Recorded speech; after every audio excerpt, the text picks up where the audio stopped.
my name is Emily Fournier, a marketing specialist here at Workplace Options, and today I'm here to discuss a very timely issue that employers may or may not be getting ready to talk about in the workplace. As some of you may know, February marks the start of what's known as Black History Month here in North America and the UK, an annual observance dedicated to honoring both the triumphs and struggles of the African diaspora and celebrating the indispensable contributions they have made within every facet of our society. But as some employers prepare to send out the same blanket and empty statements of support and admiration that they share year after year, others are becoming more cognizant of the brazen inequalities and unfair treatment that the Black community is still subjected to on a daily basis, especially those still present within the workplace, and are determined to let their actions speak louder than words when it comes to showing their commitment to the health and well-being of their Black employees. That said, in today's podcast, we will be talking about some of the stigma that persists within the Black community around the topic of mental health and mental health treatment, as well as those that persist among their non-Black peers, supervisors, and clinicians on how the community ought to express their mental health needs and what those needs ought to look like. And lastly, and most importantly, we will be talking about prominent conditions, attitudes, and practices of the workplace that work to undermine Black employees' mental health and well-being and add to the overwhelming amount of stress that they are oftentimes already experiencing.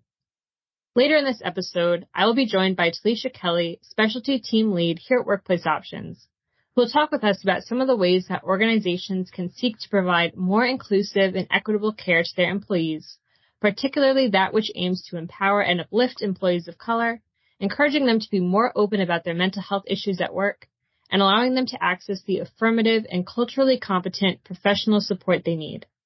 But before we speak with her, I'd like to delve a bit into the history and current state of Black mental health and their disproportionate access to and utilization of related services and care.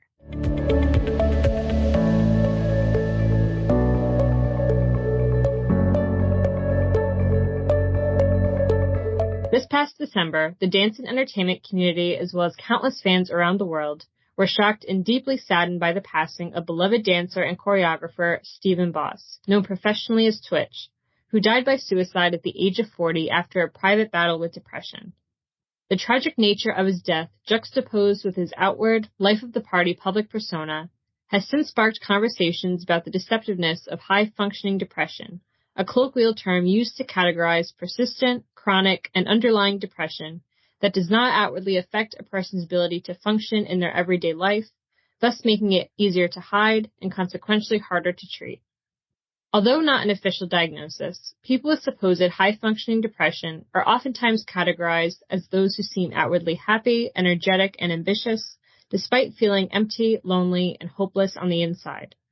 Under this description, those labeled as having high-functioning depression are often those who boast extensive, impressive careers and accomplishments, those who still manage to get a lot done in both their personal and professional lives while covertly navigating their depressive symptoms, oftentimes right up until it becomes too heavy of a burden to bear, as was the case for Twitch.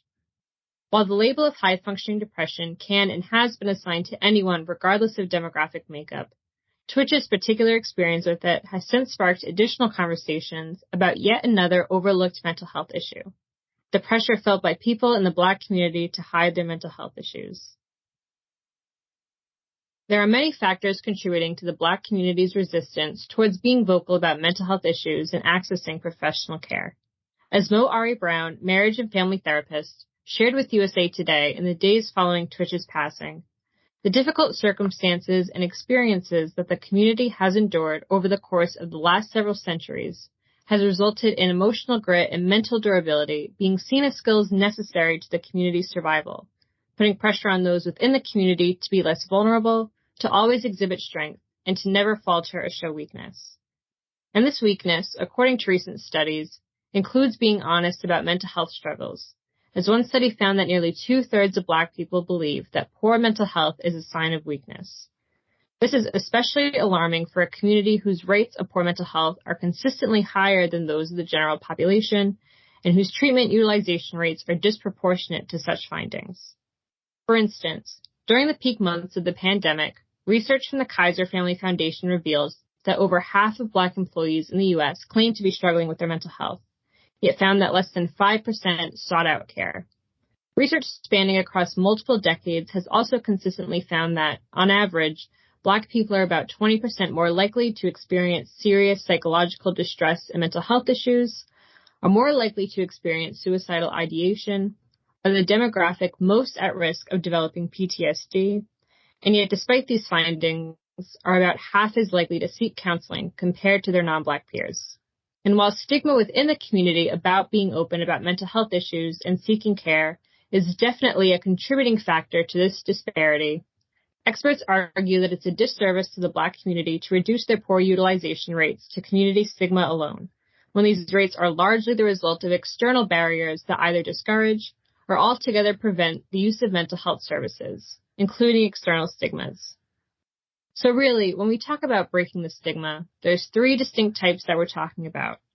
One, the stigma surrounding mental health, including talking about it and reaching out for help. Two, the stigma that mental health only looks, quote, one way or presents the same in everyone regardless of characteristics like age, race, or gender. And three, that therefore all mental health problems can be treated the same way. So what do I mean when I say the stigma that mental health looks, quote, one way? Let's start by looking at the workplace. Survey data consistently shows that the alarming majority of Black workers do not feel comfortable discussing their mental health with their employers, while only a third would be comfortable talking to their peers.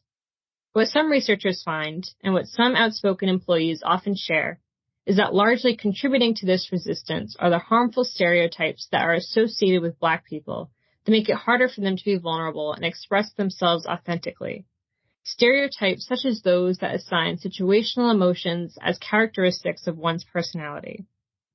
For example, despite anger being a common, natural emotion and one commonly expressed in the workplace, research shows that when employees or supervisors witness a Black woman express her anger, they often deem it as a reflection of her personality rather than as a justified or rational response to an upsetting situation. This understandably makes Black employees afraid to express their true emotions or talk openly about their mental health issues at work, which only exacerbates such issues, as this constant masking and hypervigilance over how they are presenting themselves can be mentally exhausting and anxiety-inducing.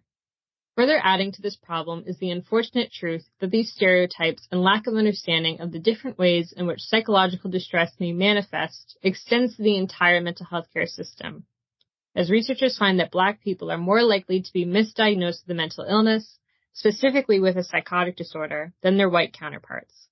In fact, one study found that close to 20% of Black patients with severe depression are misdiagnosed as having schizophrenia, while other research suggests that Black individuals are more likely to be misdiagnosed with bipolar disorder due to similarities in the symptoms associated with the condition and the way Black individuals may exhibit symptoms of mood disorders or PTSD.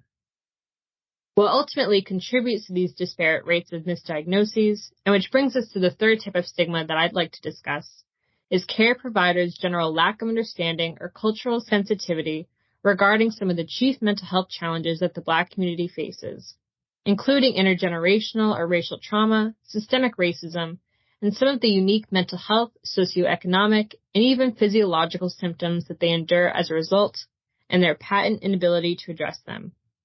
As many researchers point out, mainstream psychotherapy, with its roots in Western Europe, was not designed with the needs of Black patients in mind, and oftentimes fails to adequately satisfy their needs or even discourages them from accessing care altogether. And even when Black individuals do seek care, they are shown to be less likely to engage in patient-centered communications, more likely to go through or be referred to emergency services, and are less likely to receive critical care for instances of trauma, which explains their increased rates of PTSD. Why this ultimately matters for employers is because, as long as they are investing in healthcare services that fail to provide culturally competent and specialized care, they are equally responsible for perpetuating the stigma that mental health can be treated the same way. Even in the ways in which they sometimes talk about and address mental health in the workplace, or rather, what they don't say or do to address mental health, is reflective of such perceptions. For instance, new research shows that less than half of Black employees claim that their organizations show empathy in response to events of systemic racial violence, while only 20% claim such events are acknowledged at all. Moreover, findings consistently suggest that too many employers and HR leaders fail to consider factors like racial trauma and cultural stigma in their internal communications or employee benefits. Microaggressions such as disparaging remarks to Black colleagues like, quote, "you speak so well," inappropriate requests to touch their hair, or the micromanaging of how they style their hair through discriminatory dress code policies, and any other racist remarks, behaviors, or expectations found in the workplace are also notably absent from employers' agendas when it comes to addressing mental health at work. This ultimately results in an unequal commitment to employee mental health, namely one that favors white employees and their mental health needs, often while actively harming Black employees and threatening their health and well-being. On that note, joining us now is Talisha Kelly, Specialty Team Lead here at Workplace Options, who will share with us some ways in which employers can better support the mental health and well-being of their Black employees, both in the office and through their benefits offerings. Hi, Talisha. Thank you so much for joining me. Hi, Emily. Thank you for having me. I'm so excited to be able to do this podcast with you. Before we get into it, I just did want to be transparent for a second. I'm particularly excited to do this podcast because I think it does touch on some very important points, and I'm glad that this is being highlighted for this podcast. And also, when when you first reached out to me about this wasn't something that I took lightly. So, when I first agreed, I was like, okay, yeah, sure. I'll do the podcast. I'll, answer these questions. That's fine.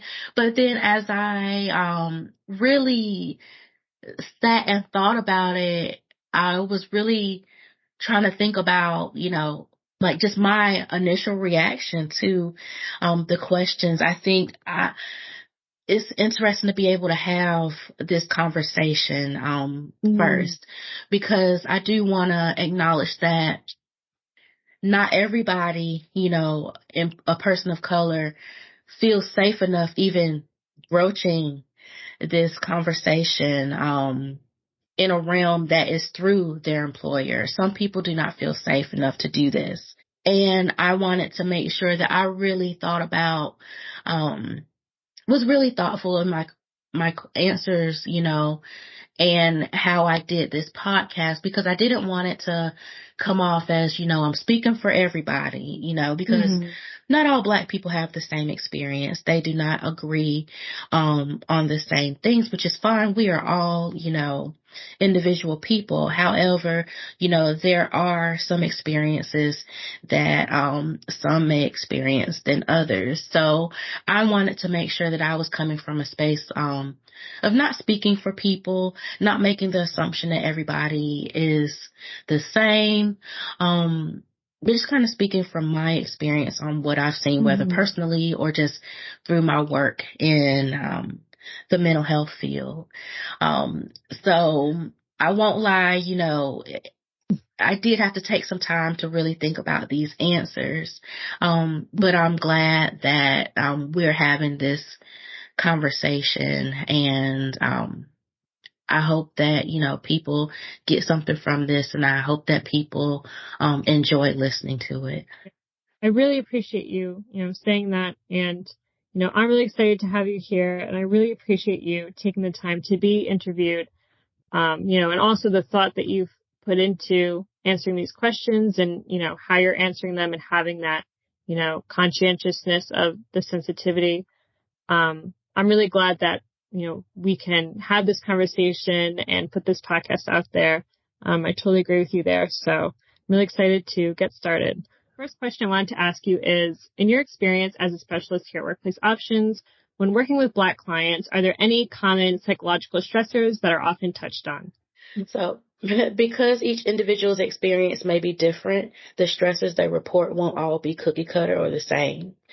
So, however, some of the stressors that I've discussed with clients have included concerns around working in an environment in which they may not feel is so inclusive, or a workplace that lacks colleagues they feel like they can relate to. I've also had clients express wanting to identify ways to communicate with other colleagues or managers as a way to advocate for a need to resolve conflict that they may be having.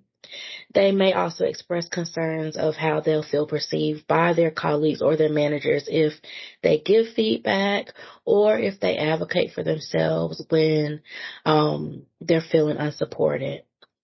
So they also may have concerns that if they speak up, they'll be seen as difficult, confrontational, aggressive, with an attitude, or sometimes the stereotypical, if they're a woman, like an angry Black woman. These concerns may stem from feedback they've received before or experience that they've heard from loved ones and friends as they've navigated workspaces as well. So with this, there may be also the stressor of navigating prejudice, encountering micro and macroaggressions in the workplace, or being stereotyped.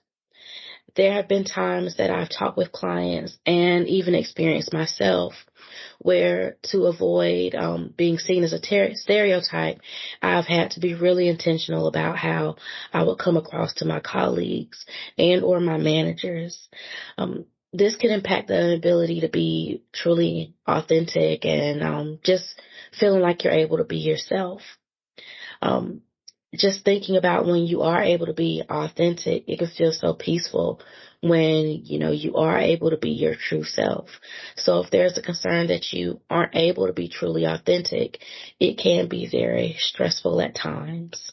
Another stressor that I've talked about with clients is feeling like they have to work harder to advance in their profession, and the lack of support doing so. As you can imagine, this can create a lot of pressure and stress on someone when they feel like they have to push themselves even harder and wonder if that will even be enough to advance. This also has an impact and can be related to my next point when I bring up imposter syndrome, which is when someone second guesses their capabilities or their intelligence, even though feedback that they may be receiving from their colleagues or managers shows that they are very capable and even exceed at the roles that they do. A lot of people experience imposter syndrome. However, this can be negatively impacted if that person feels that they don't belong, or if they receive messages that they don't belong, or don't feel welcome or included in the space that they're in. And also taking into account history, not just in America, but in other parts of the world where Black people were seen as less than or even not as smart as their counterparts or other people who are walking this earth. Yeah, definitely. So, when clients come to you with these sort of problems or conditions that they're dealing with, what are some of the mental or tangible tools that you offer to your clients to help them in sort of dealing with these stressors and managing their mental health? Yes. So I find it helpful to start off with identifying their resiliencies, their supports, and the resources that they already have or have access to or are already even using. So depending on the stressor, I like to collaborate with the individual to put a plan in place to pinpoint how they can navigate those stressors. This could include identifying allies that they have in their circle, which can be family, friends, colleagues, things of that nature. And it can also include identifying other people that they may feel are supportive to what they are experiencing. So that can be just someone that they can talk with, someone who is there to listen, or someone that can help them engage in self-care techniques as they are trying to figure out how to, move through this difficult space. It may also involve assisting the individual with pinpointed communication techniques that they can use to bring up or even manage discord with a colleague or manager. Alternatively, I can work with that person to determine how much they want to share and to what extent they feel comfortable sharing with that colleague or manager. Um, Sometimes I work with clients on discerning how they can reframe or challenge what they're thinking if it is unhelpful or unhealthy for them. So that can include things like negative self-talk. So at times I may also have conversations with clients to help them identify ways to manage their day. If they know that they're walking into a work environment where they'll have to be around colleagues or those in leadership that come off as unsupportive, um, they may not be open to feedback because that can lead to that individual not feeling safe when they want to broach certain concerns with them or feel like they're unable to have these conversations because that individual isn't open to that conversation in the first place. Right. And I'm really glad that you brought that up too. Because as I touched upon in my introduction, there are a lot of conditions or behaviors that play out within the workplace that can harm or can be harmful to Black employees' mental health. And aside from the examples that you gave, studies show that Black individuals are more likely to work in jobs with lower autonomy or hazardous working environments. They have to deal with micromanaging or absent leadership. And then, of course, there's the double standard in which harsher or stricter expectations are placed on Black workers, whereas their white peers may be able to get away with, performing subpar work or breaking rules. And then finally, there's a lot of discussion around microaggressions' effects on Black mental health, regardless of intent or scale. So with all these examples in mind, what are some ways in which employers can identify what aspects or conditions of the workplace may be negatively impacting their Black employees? Honestly, ensuring that managers are properly trained in people-centric leadership. This type of leadership emphasizes communication that is much more transparent and open to feedback. It also highlights a leadership style that encourages managers to get to know their employees, not just see them as, an employee, but see them as humans in which they can learn more about. When this type of leadership is in place, the expectation is set that the other employees are to exemplify these types of open, empathetic, and transparent behaviors and communications. People-centric leadership encourages open communication that can address any aspects of the workplace that are negatively impacting their coworkers or decrease inclusivity in the workplace. Additionally, people-centric leadership sets the expectation that there will be action taking place to address any issues, not just words. So there's going to be follow through that actually shows that these types of behaviors that lead to exclusion, that lead to stereotyping and prejudice are not going to be tolerated. So as a part of that, it's also important for managers and employees to take time to learn and understand cultural competence. Right, definitely. And, I'm really glad that you brought up, people-centric leadership as well and the expectation, that there will be action taking place. So, on that note, how can they go about responding to some of these negative aspects or conditions of the workplace? Yes. So first, ensuring that managers can lead in a way that allows employees to feel heard and that they can provide feedback in a safe space. And with a willingness to understand that someone's experience is their experience, whether that manager agrees with it or whether that manager understands it or not. The employee's feedback or concerns are not meant to be minimized and should also be taken into consideration and followed through in regards to cultural competence. Right. And, from your perspective, I guess, do you think that it's enough to organize, just blanket or company-wide DEI trainings, or does more need to be done? So outside of D&I trainings, it can be helpful to have either practices in place that put those tenets of D&I into motion. Hiring and promoting employees that come from diverse backgrounds and are of different races, ethnicities, and cultural backgrounds and experiences. It's also important for people of color to see leadership that looks like them and see that companies are taking the measures to have leadership from those diverse backgrounds. It also helps to further model openness and cultural competency. And because leadership models that diverse background, it also shows that the leadership itself is more likely to have to employ those same D&I techniques to collaborate with one another. Right. I really love that you brought up that it, models openness and cultural competency. So do you think that to really show to Black employees that their employers are in alliance with them and want to support them? Do you think that maybe perhaps more punitive measures should be involved when it comes to tackling discrimination and prejudice in the workplace?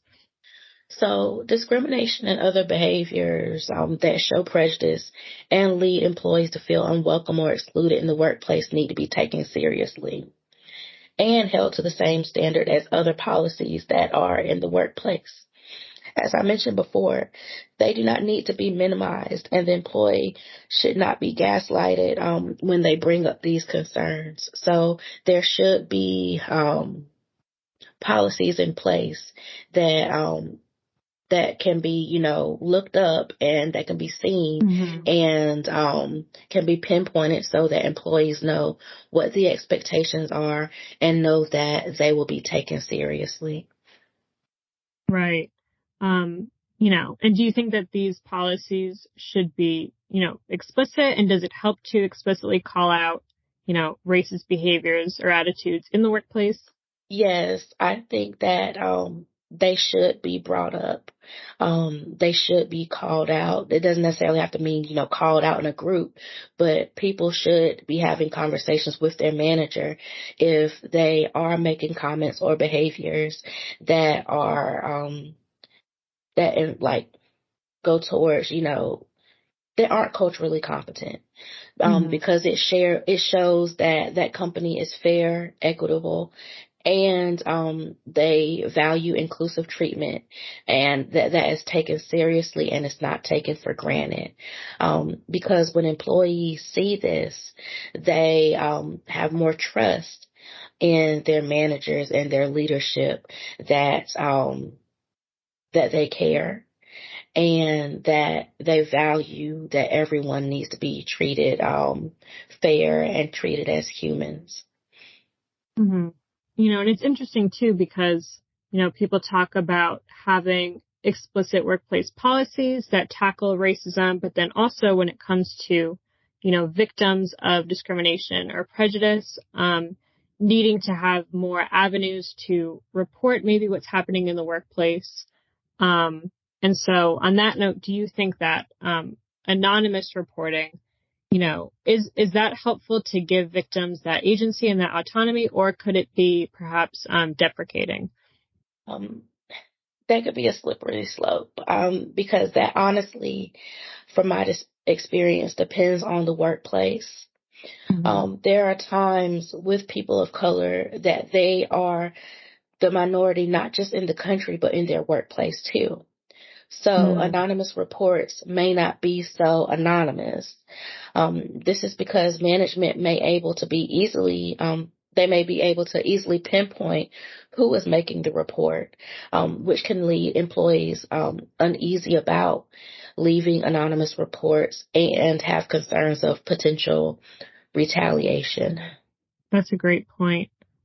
On that note, so given that, they might be the minority, in their own workplace, what are some ways that employers can create not only a safe space, but a conducive space for Black employees to talk openly, about their experiences and about their mental health? And, are there any practices, languages, or behaviors related to the workplace that maybe stand out to you as those that, may or can inadvertently harm Black employees, whether by creating stress or augmenting existing stress or just by invalidating their experiences or silencing their voices?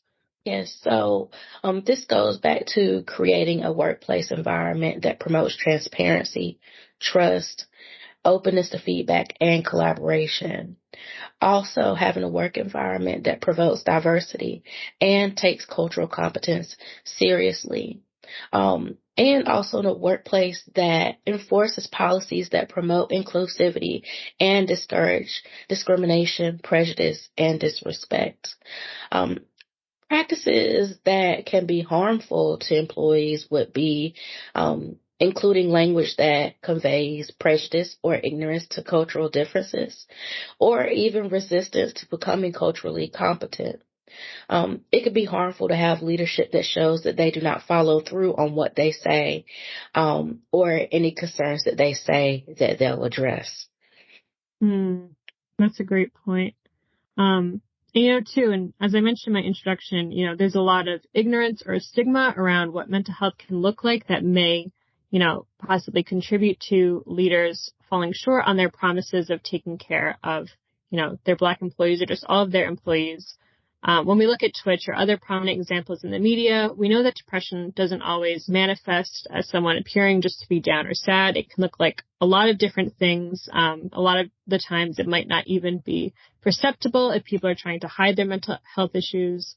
There's a lot of talks about how symptoms of PTSD, especially from generational trauma or racial trauma that's accrued over time, that may manifest in people, especially people of color, as physiological symptoms like hypertension or sleeping or eating problems, and even physical pain or fatigue. So with that said, how can employers better identify signs of mental distress within their Black workers? And how can they go about responding to it or addressing these signs when they notice them in a way that isn't invasive or stress-inducing? Yes. So it goes with, from the beginning of the working relationship, of being able to be transparent and being open and non-judgmental, and also assuming positive intent in that employee or those employees.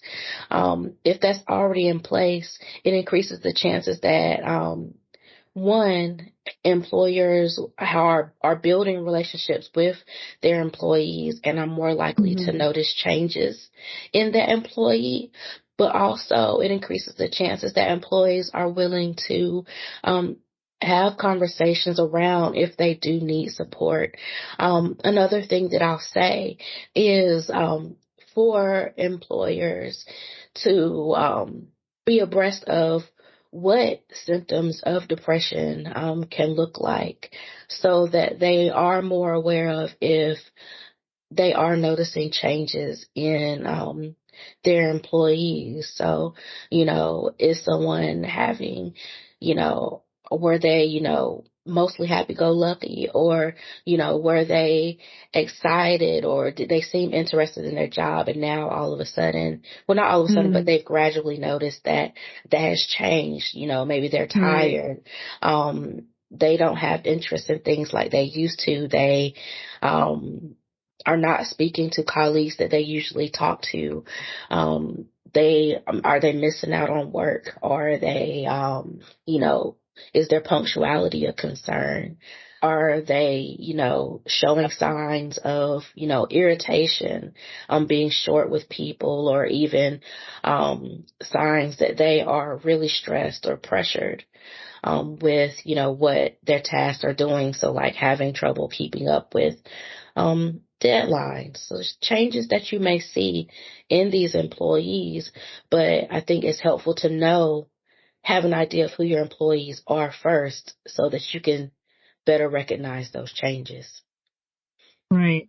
And that's a great point. And, I kind of want to jump quickly to maybe barriers to mental health care, because it can also apply to having to understand, what models of care work best for them and maybe what aren't as applicable to them. So on that note, are there some models of, psychotherapy or traditional mental health care routes that are not applicable or beneficial to Black clients? Yes, yes. So, because all Black people may not share the same experiences, the answer to this question may vary depending on that person's needs. So, each person's needs and concerns need to be taken into account when looking at models of therapy that will be most effective for that person. From my clinical experience, models that take into account the client's experience, their resources, their strengths, and their insight into what is best for them and what they need, those tend to be most effective. Some of the models that I lean to for therapy include the person-centered therapeutic approach, solution-focused therapy, cognitive behavioral therapy, and humanistic therapy. Right. Those are all great examples. And, what can employers do to ensure that their workers have equal access to, those options of mental health care?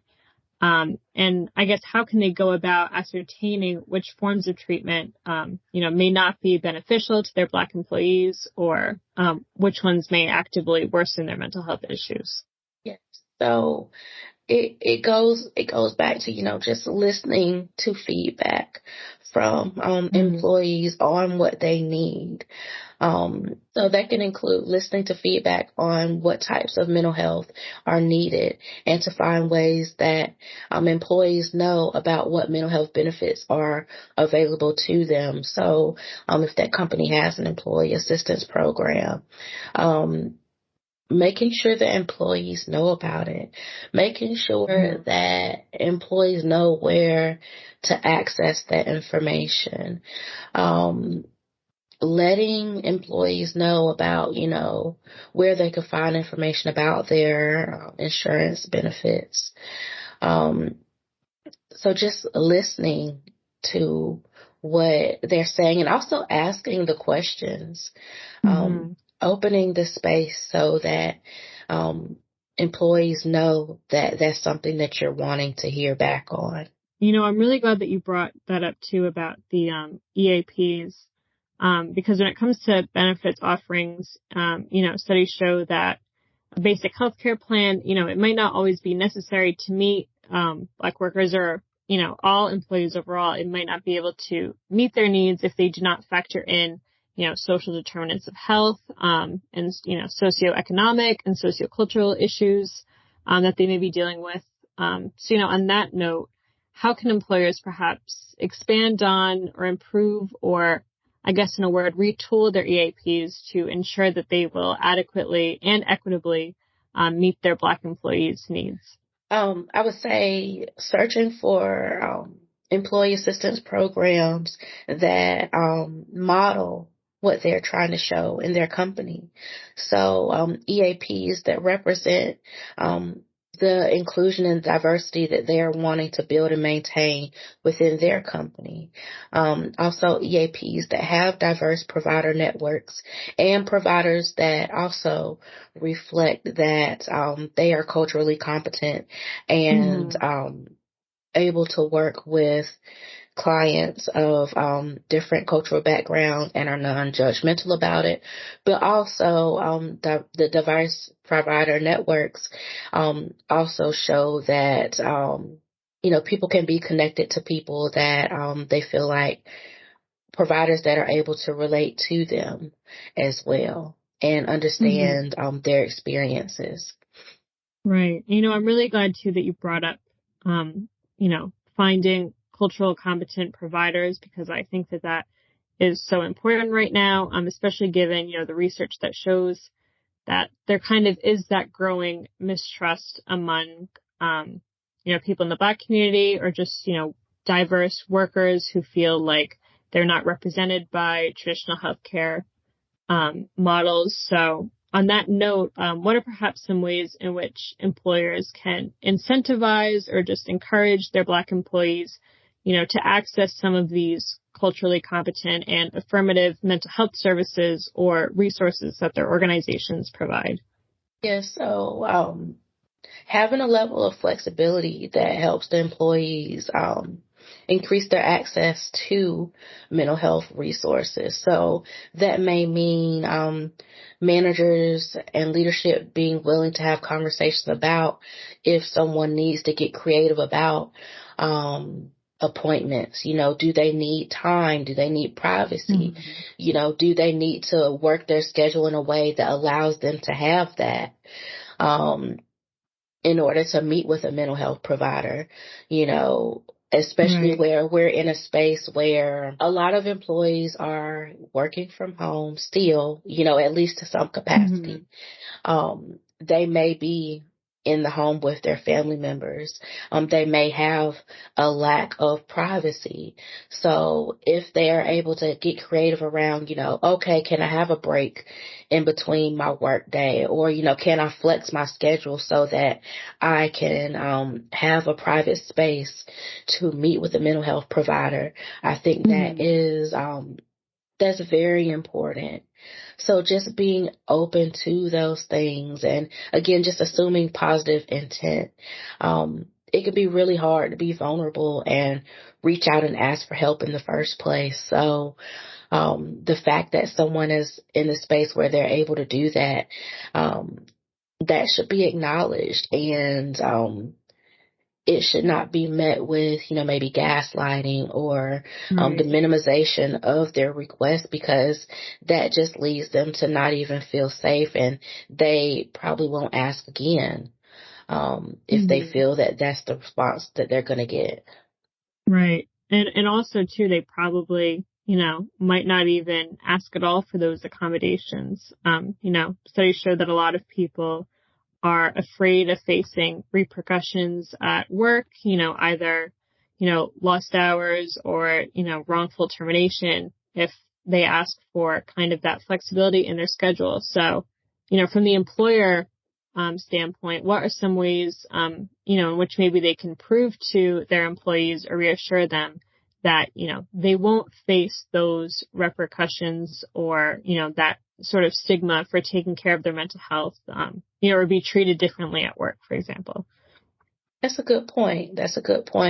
Because even as, I talked about earlier, if there's already that pressure to, have to try harder and to exceed, and the concerns around, like, if their leaders and their managers even, notice them or feel like they are capable of what they're doing, reaching out for these things and those worries about, will this impact how they view me? Those are huge concerns. So for, leadership and managers, being intentional about how they lead and their leadership style, so that, again, they are authentic, they're open, they're transparent, and they have actions that exemplify they're reliable and that they can be trusted, that what someone comes to them with will not be used against them, or it will not impact their ability to advance, or their ability to be seen, or to feel valued there at that company. Employers need to, walk the walk as a way to build trust and reassure employees that they won't face those repercussions or be skipped over due to their mental health. Because at the end of the day, we're all doing the best that we can do with what we have. So that could include, if there are resources that are offered by their workplace, they can be utilized. Right. I really love, too, that you brought up that point that employers need to walk the walk, and they also need to, really put in the effort to build trust with their employees. And kind of, I guess, as maybe an idea for incentivizing, their Black employees to take advantage of, resources and services that are out there that can support their mental health. Do you think that, it might be beneficial if employers maybe try to seek to establish community partnerships with, Black-led groups and organizations that are in, their local or regional or global communities? So, yes. I think that it shows that their employer values the desire to bridge that gap by connecting with and supporting those partnerships by actively partnering with them. It shows that they align with the purposes and goals of those groups or organizations. Because when you think about it, when companies do partner with organizations, they do so because they feel like the organization aligns with, what they're working towards. And if Black employees see that their employer or their company is aligning with that and wanting to help further that message, I think that shows further inclusivity. And I think that helps, see that those concerns with that organization are seen, and that perhaps that in company is willing to see some of the concerns that may be brought up within the company as well. Right. Kind of tying into, everything that we've talked about is unfortunately, that general sense of mistrust that can exist within the Black community towards accessing mental health care, especially towards professional or traditional healthcare platforms. So, as a final question, I guess I want to ask, is the onus on employers to try to alleviate that mistrust? And if it is, how can they go about having these conversations with their employees in a way that isn't invasive, and is still respectful of their privacy and perhaps their preference to not disclose their private mental health matters with their employees at work? Yes, it is on the employers to build trust with their employees, to create and maintain an environment that allows employees to feel safe enough to provide feedback without the fear of gaslighting, repercussions, feeling unheard, belittled, or judged. And also, it's important to note that this change, respecting that this change will be gradual. Because there has been, concerns around trust within professional or traditional care. Because there have been times where people in these realms have not had the best interest of Black people. And there have been times where it has been harmful to trust people in the past. So that is something that still exists for a lot of people. And, noting that not every provider or company does not follow by, person-centered leadership or care for that matter.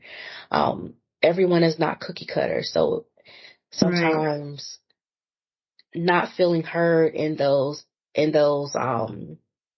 aspects can hurt, the trust that is there. So, for employers, I think it's important to just respect that this is going to be an ongoing process that will require that trust to be built and to instill effective leadership styles that are conducive to inclusivity and equitable treatment. Also, it's important for employers to have the patience that it may take time for people to open up, and respecting that some people may not want to, but continuing to be consistent with that behavior that promotes that open communication, transparency, and cultural competency nonetheless, because it shows that that employer is committed. It shows that they are patient, and it shows that they are consistent, and that consistency could be something that helps build the trust. And it also shows that the employer is serious about these policies that are put in place. Right. Thank you so much again for your time and for all of the thought that you put into your answers to these questions. I thought it was so insightful. I learned so much, and I hope that the listeners did too. So thank you so much again for joining me. Thank you, Emily. Thank you for thinking of me for this podcast, and thank you so much. Yes. No problem. Alrighty, well, take care, and to our listeners, thank you for listening.